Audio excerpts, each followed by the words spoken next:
All right, let's do this. I'm curious. Let's watch the Cenk Uygur, Kank, right? I think it's Cenk. Okay, whatever. Let's watch Mr. Uygur and Piers Morgan talk about this topic again. I'm curious. I am genuinely curious. So now to discuss this. Well, joining me now to discuss this is the founder of the world's most influential progressive. You know what's interesting though? I know this sounds weird, but I feel like just the way that we are covering the Israel-Hamas, the Israel-Palestine conflict is very much indicative of like a 24-hour news cycle where it's constantly being talked about. I think it's constantly being sensationalized in both directions depending on what media outlet is covering it. And it makes me question the actual it just makes me question how sincere people are being about this, because I think both sides are, I think the points on both sides are fundamentally and generally sincere, but when you add that profit motive, and which is why people are talking about it, because they know it'll get views for them, and I think every content creator does that, whether it's a smaller content creator like myself or, somebody that's more, professional news like Piers Morgan. There's that weird profit incentive, and I wonder if everybody is trying to be as honest as possible, or if they're so engorged with the audience capture that they will never move their position, even if they're wrong. So, online channel, the Young Turks, a Democratic presidential hopeful. Guy's kind of old for a young Turk. Cenk, great to have you on the program. Thank you very much indeed for joining me. I've been following your tweets with interest. Damn, you didn't even say you're welcome. This week, you've been getting increasingly angry. I think it'd be fair to say. You said, I'm now enormously frustrated by US and Israeli government's barbaric acts in Gaza. I will not be shy in sharing that opinion on Piers Morgan's show today. Why are you so frustrated? Is he going to instantly start yelling? Yeah. Well, honestly, I didn't expect the framing that you put on this segment, and it's framing like that. That's disgusting. What's so the framing? I don't see what this has anything to do with anti-Semitism. I formed Young Turks and TYT with two Jewish friends who are some of my friends growing up. We've known each other and been brothers for over 40 years now. So I think what Hamas did is disgusting. I cry for those Israeli innocent civilians. But do I see you guys crying for Palestinians? I mean, Chris Christie was just on here treating it like it's no big deal because Palestinian lives don't matter. I think the real bigotry. I don't know if that's true. I mean, maybe that is true. I mean, here's the thing. I mean, I talk about it every single time I bring it up, but like, of course, both sides have different casualties, and it's horrific to anybody who watches it. You have one side, the Palestine side, that is effectively pushed into an open air prison of Gaza, where Israel controls the flow of, basic necessities, food, water, electricity, internet, in and out of that country. And people have been living like that for a very long time, and those people are oppressed by the Israeli government, and it does give rise to extremist terrorist groups like Hamas. And on the other side, you have Israeli people who, in my opinion, have a right to a Jewish state. It was historically their homeland thousands of years ago. They were, drove out of their land. They've been enslaved. And then after World War II, after they were just genocided, 6 million of them were genocided. They wanted a place that they could call home for Jewish people, which doesn't exist. Every other country that does exist, but there's no place for Jews specifically to stay in case they get oppressed again. And they seem to be constantly getting oppressed. So I think it's completely understandable. However, they've pushed too far. And so there's something in the middle there where I think we need to recognize a Jewish state, Israel, but we also need to remove the oppression that Israel is putting onto Palestinian people. Some form of reparations I don't think is unfair to help either relocate those people if they want to leave Palestine and go to another country, or a pathway to citizenship if they want to stay. So tree here is saying that Palestinians, we can kill 3 times as many of them already. And this is the appetizer. Netanyahu and his barbaric government have not even started the entree of murder and death and mayhem they're about to do. And that's somehow okay, killing 3 times as many Palestinian civilians. I don't know, maybe Chris Christie said that. I've watched enough Piers Morgan to know that that's not really his perspective. And I share, what? So an ethno state, like a white state? Who's saying what? What are you talking about? There are non-white Jews, but okay. Anyway, I also just said that Palestinians should be able to get a pathway to citizenship. So for you to claim I'm claiming an ethno state, I think you should listen more. Anyway, the sentiment that I engage with is that Hamas, they attacked Palestinian people, and any logical, rational, reasonable person would look at the response from Israel and go, that's massively disproportionate. It's horrible. Like, there were so many children that died. And even women and men that were civilians. But, we're all especially outraged when children die. From the human perspective, if somebody attacks your people of your government, you're going to respond with additional force.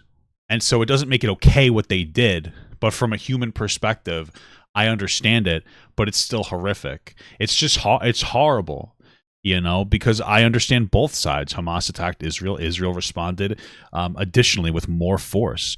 It's just terrible. It's horrific, and it's so easy to say, well, they shouldn't have done that. You're right, they shouldn't have. A lot of people shouldn't do a lot of different things, and that's why it's so complicated. And it's complicated, and I've said this before, if you are empathetic to both fundamental sides, the Jews having their own state, but then the other side of Palestine being oppressive to, Israel being oppressive to Palestinian people. If you appreciate both sides, if you respect both sides' claim to something, then it becomes complicated, because how do you deal with this issue? Let alone the occupation, which is bigotry by definition.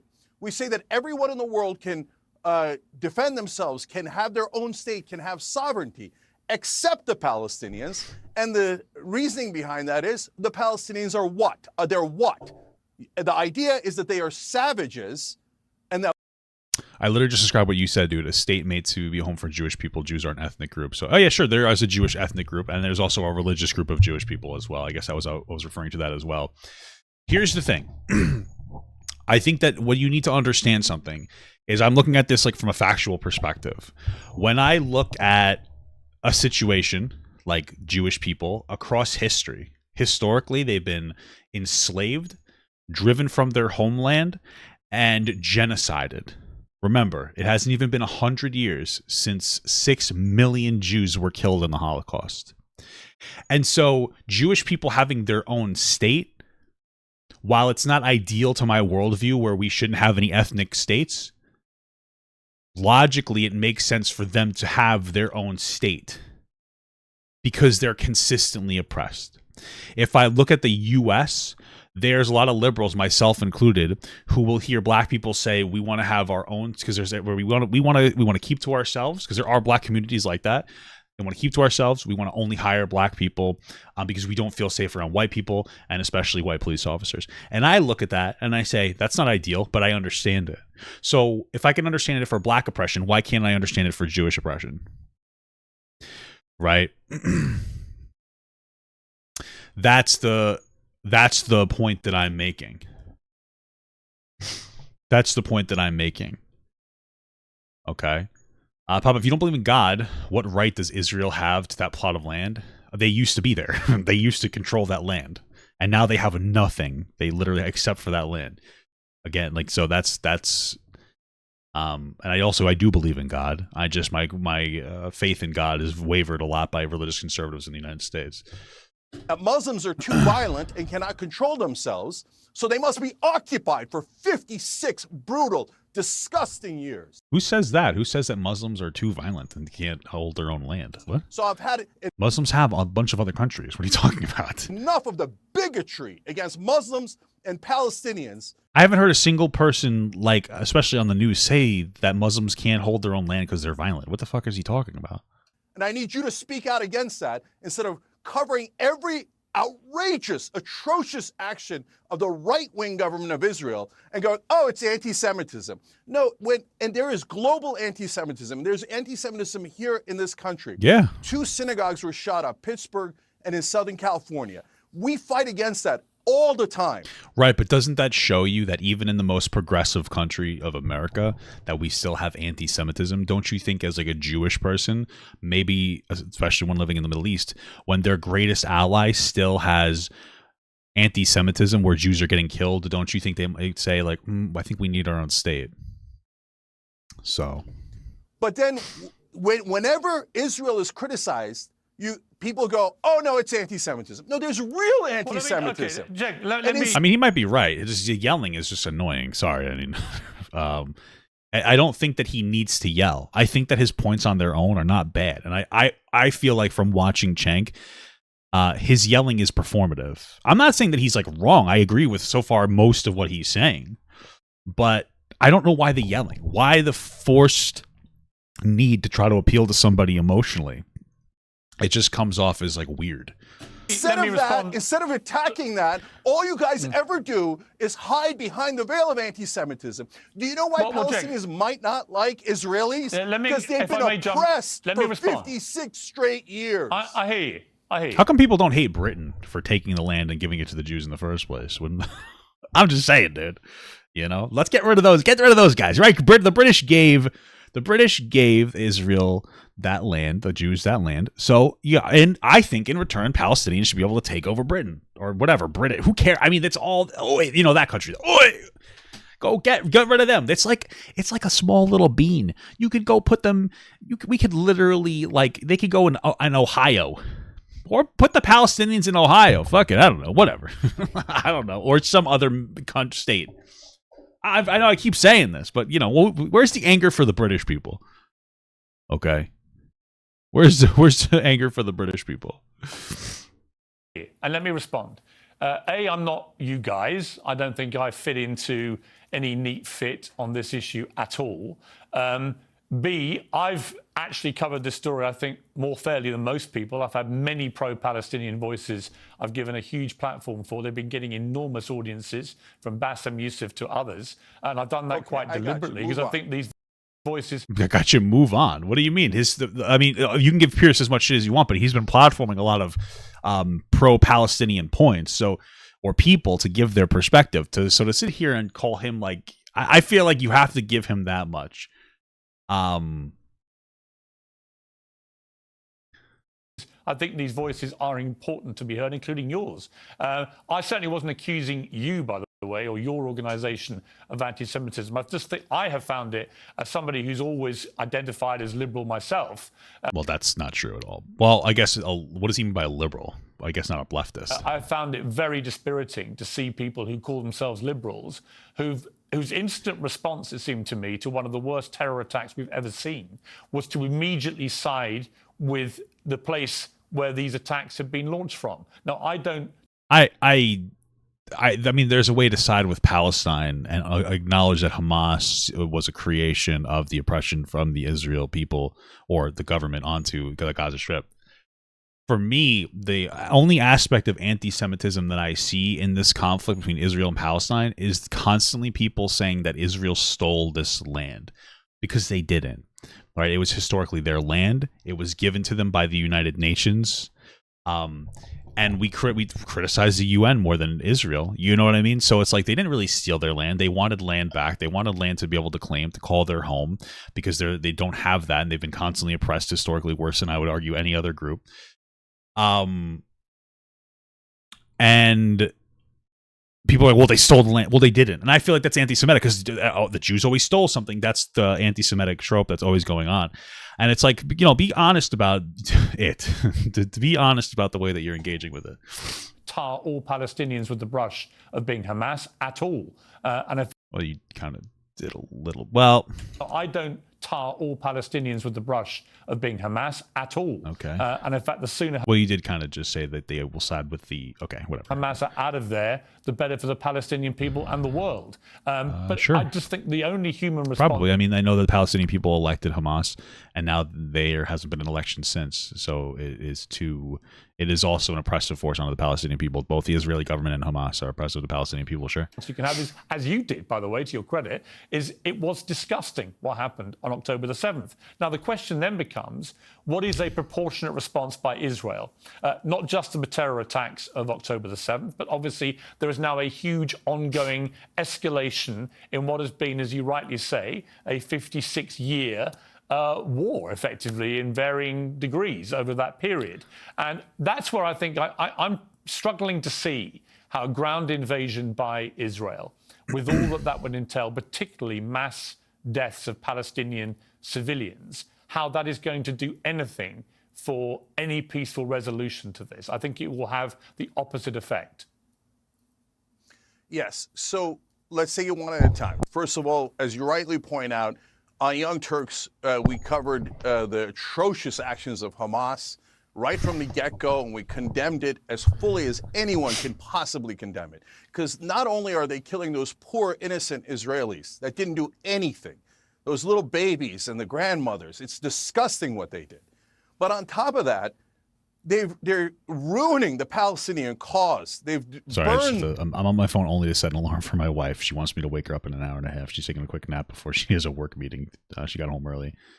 So I'm not like disinterested in this topic or anything. The moral high ground to cinders. And then on top of that, they smear all people of Muslim background like myself.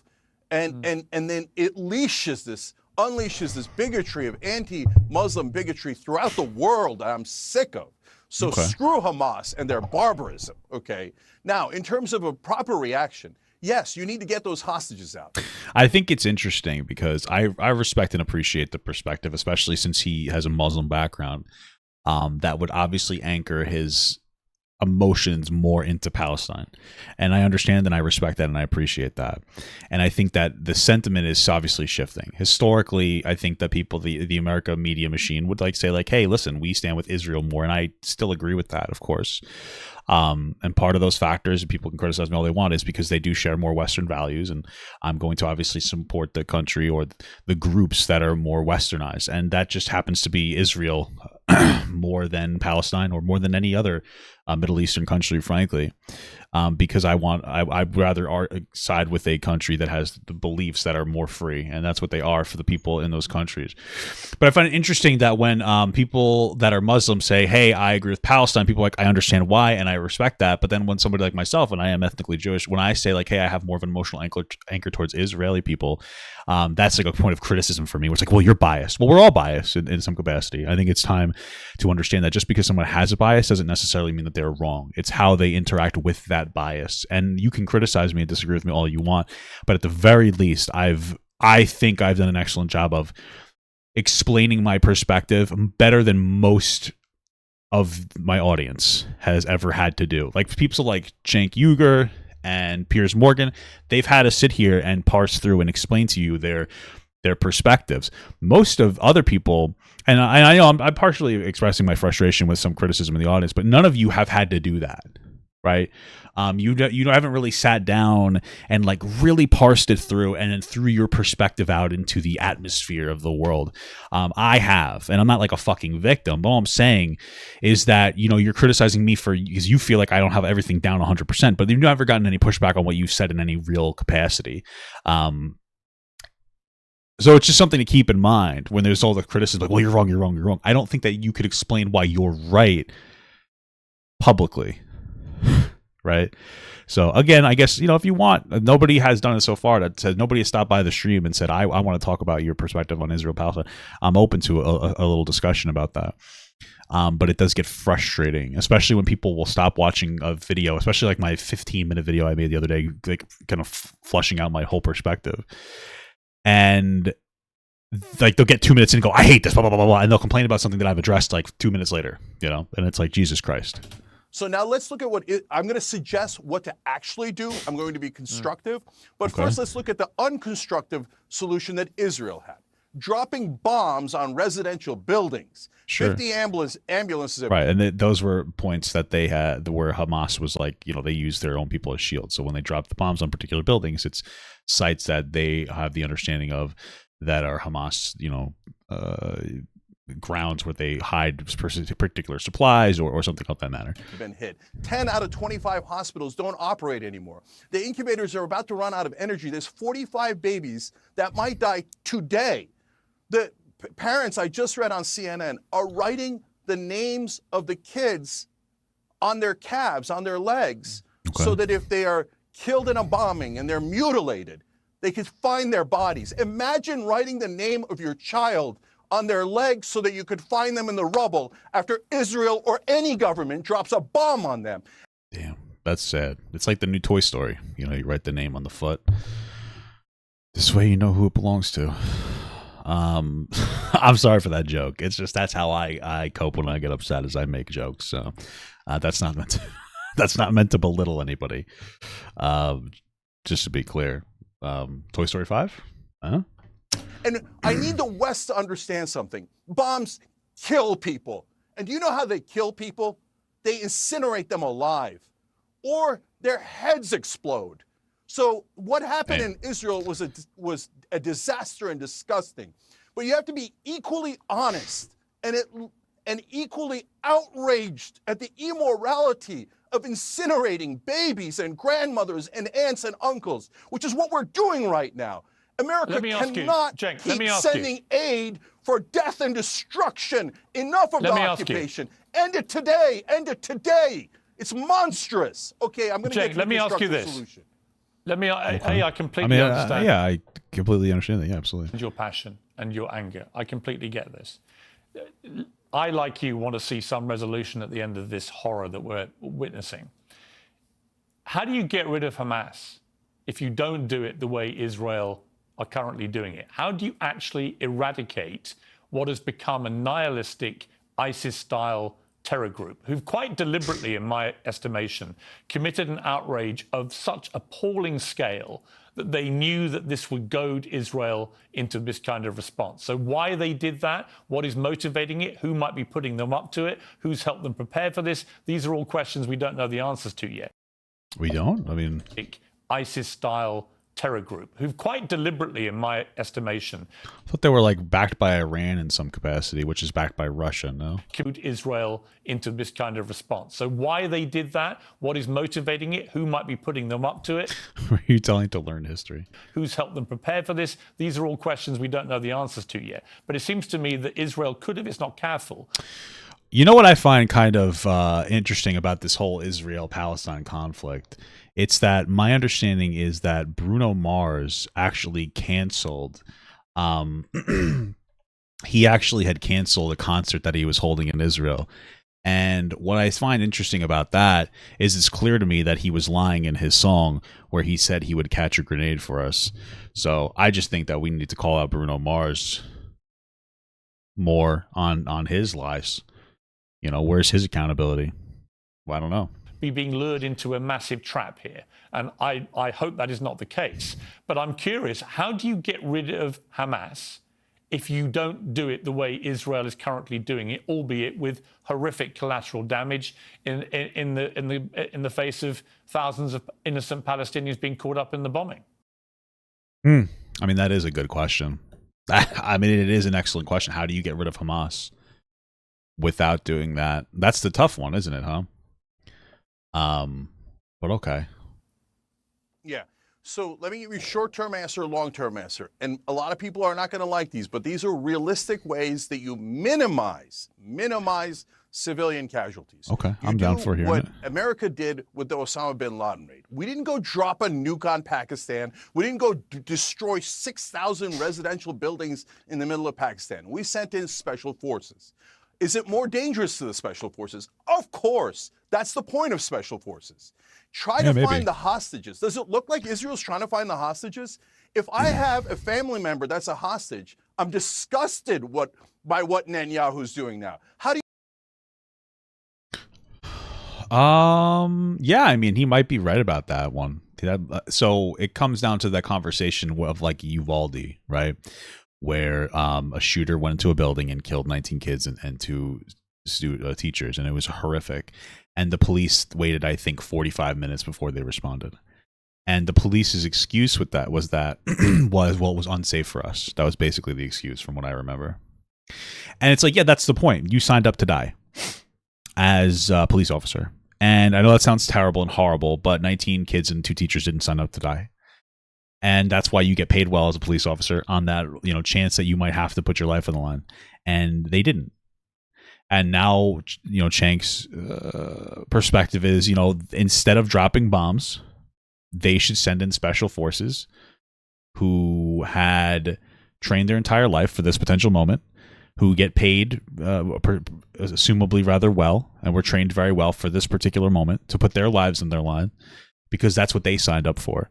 But civilians didn't. And so like he's not necessarily wrong. I don't know if it's that simple to just send in, you know, a highly specialized group.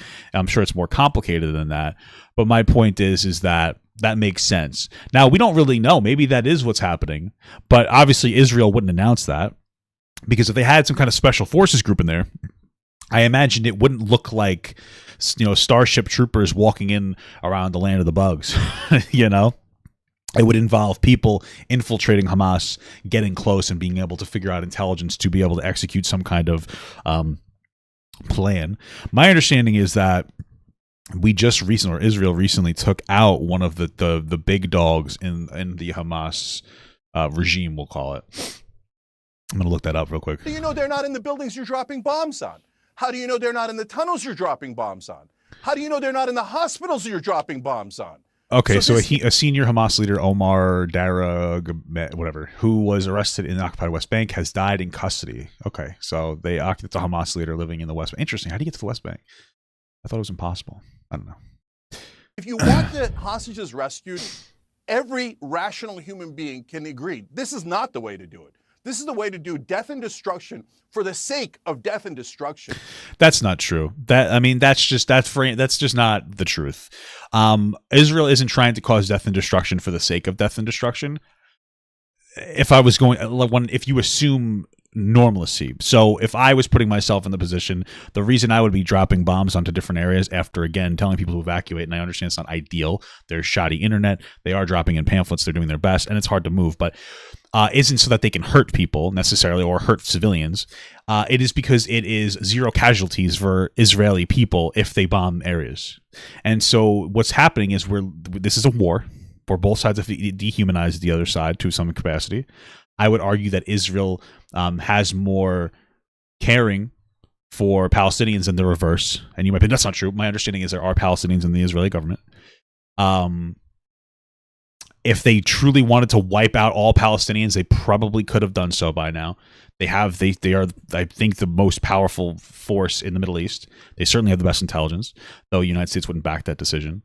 The point that I'm making is I think it's about, for them, it's like we don't want any Palestinians, or excuse me, Israelis to die, and so we're going to drop bombs.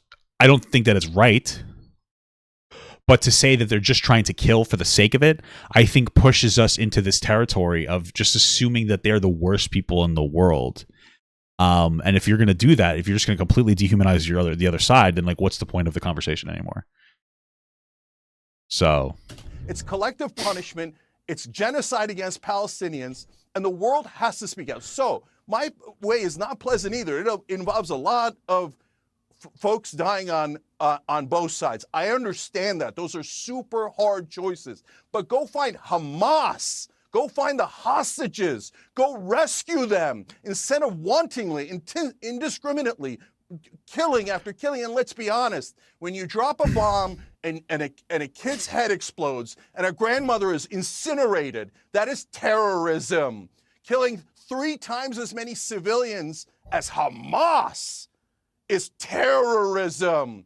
And it is the same if it is done by a government. Send in as many special forces you got. We should send in whatever you got to actually do the job at hand instead of what Netanyahu is doing, which is to kill these people to what? Send a message. And think about how unrealistic that is. And think about why his... Right. That's a great point someone in the chat had.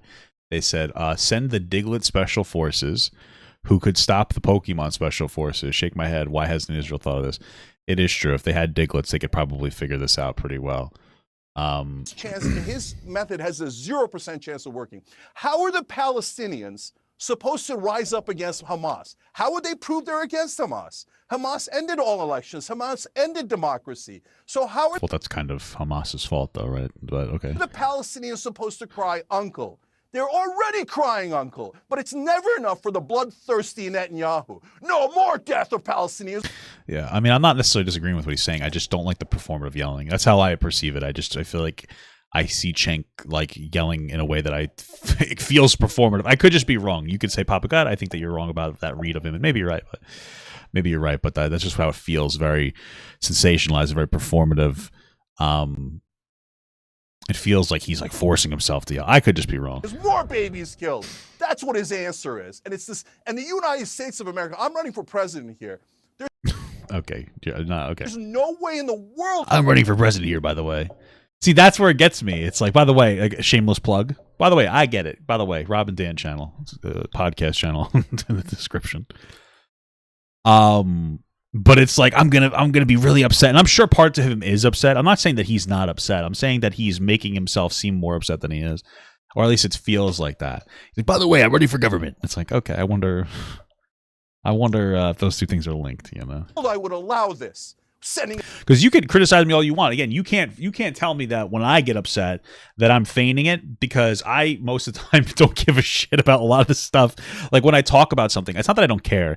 It's that I will talk about topics, especially like silly YouTube drama, and I'll say I don't really care about this, and people will be like, "Well, why are you watching it?" It's like, because I care about it, but I just think that it's a good thing to be productively uncaring about stuff when it's sensationalized, especially for YouTube bullshit drama. So I'll be like, "Yeah, this isn't that big of a deal." That's not me saying I'm not interested in the topic. What I'm saying is that I think the energy is too much. And if I was going to perform for an audience, I wouldn't do that. I'd be like, yeah, this is horrible.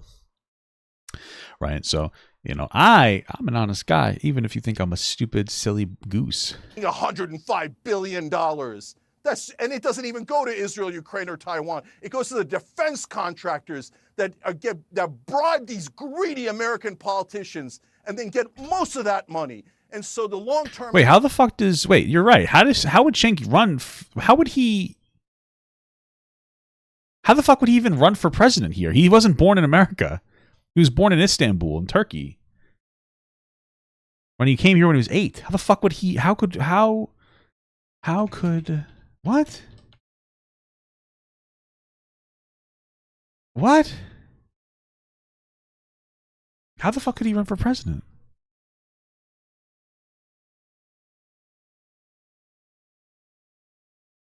So apparently he believes the Constitution's natural-born citizen clause would enable him to become president, but that he may have to take his case to the Supreme Court? What? What the fuck? Oh, good luck with that, brother. Do your thing, brother. Hey, do what you got to do. Answer is 1967 borders and the biggest walls you've ever seen in your entire life. And no one's allowed to cross the either. Well, he's a citizen, but I'm pretty sure that you have to be born in America. Right? Yeah, the constitutional clause requires that anyone holding the presidency be born a citizen of the United States. Sorry, I have like a hair. Either being born abroad, the child of at least one either born in a U.S. territory, or if born abroad, the child of at least one U.S. citizen. So, Ted Cruz was born in Canada? What? Where was Ted Cruz born? Well, was he... Okay, but does he have... He was born in Canada. How can Ted Cruz run for president? Maybe his mom or dad was... Oh, his mother was American, though. So that counts. That's different. But I don't think that I don't think Cenk Uygur has like an American mother or father. Their side, but the Palestinians get their state. It is unconscionable for Unless them not maybe to that's get their not true. state. And if you're a moral person, of course you believe that the Palestinians are not the only people in the world that cannot govern themselves. If you say that, you are being, by definition, bigoted. Well, who the fuck is saying? I haven't heard anybody say that. I don't know what he's talking about. And a racist. We have to have two-state solution immediately. Immediately. If 56 years of occupation and brutalizing these people is not enough, is 57 years going to be enough? Is 156 years going to be enough? I'm asking Israel, not out of hate, out of love. So many of my friends that I grew up with are Jewish. This is not good for them. This is not good for anybody. Please look into your hearts, look and be the moral people that I know you can be. I've been to Passover dinners where you pray for your oppressors. Okay. Now, it breaks my heart, but I got to tell you, you got to pray for those you are oppressing. And to say that you are not oppressing the Palestinians after brutalizing them for 56 long years, you're kidding yourself. And as a friend and an ally, I'm trying to get you to wake up and snap out of this trance. You cannot keep doing this. It is ruining your moral fiber. Cenk Uygur, thank you very much indeed for joining me. Okay. I greatly appreciate it. I'm sorry it was your first appearance on this program under these circumstances, but I hope it won't be your last. I think you're an important voice in this, and I do appreciate you coming on the show. Thank you very much. Thank you. Okay, yeah. I mean, I didn't necessarily disagree with a lot of what he said. I just find the yelling to be performative. Not all of the anger or upsetness. I just find it to be sensationalized and kind of tunes me out to some of it kind of makes me question where his why he's sensationalizing it. But hey, maybe I'm just wrong about that.